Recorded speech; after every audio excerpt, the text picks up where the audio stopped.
OrlandoSentinel.com decided to take a closer look at the pet overpopulation problem in Central Florida.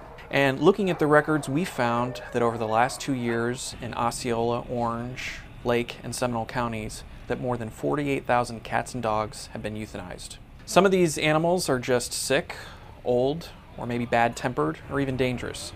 But thousands of these pets we found are just unwanted.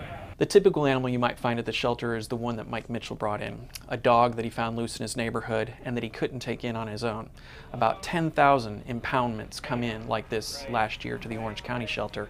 Mike knew, though, that this dog may not get adopted, and he ended up coming back in a couple weeks to adopt the dog himself and save it. He named that dog Lucky. Over the last 5 years, on average, Orange County sees about 20,000 pets dropped off into its shelter, and about half of those end up being euthanized. What we found when we looked at the numbers a little bit more closely is that cats are far more likely to not make it out alive.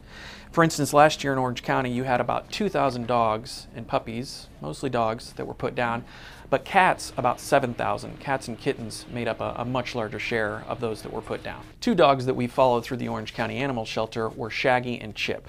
Shaggy ended up at the shelter because its previous owner had a stroke and she could no longer care for it. Chip ended up at the shelter because he was rescued after an eviction. His owners just ran out of money and he was left behind. Shaggy was fortunate. Shaggy ended up getting adopted and left to a new home.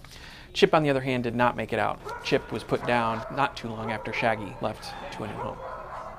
Of the dogs that are euthanized in shelters, the vast majority of them end up being pit bull mixes.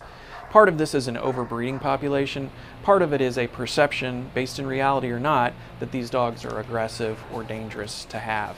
And so oftentimes they're the ones that don't make it out of the shelter. A lot of the experts that we talked to talked about the aggressive spay and neutering programs that need to exist, education campaigns to let folks know about these adoptable pets, especially in the schools, since it's kids that drive a lot of these pet purchases and getting pets in a home. But a lot of it is just owner irresponsibility, and that's what a lot of these shelters are dealing with, and that's why their kennels are full and a lot of these animals get put down. For OrlandoSentinel.com, I'm Dave Damron.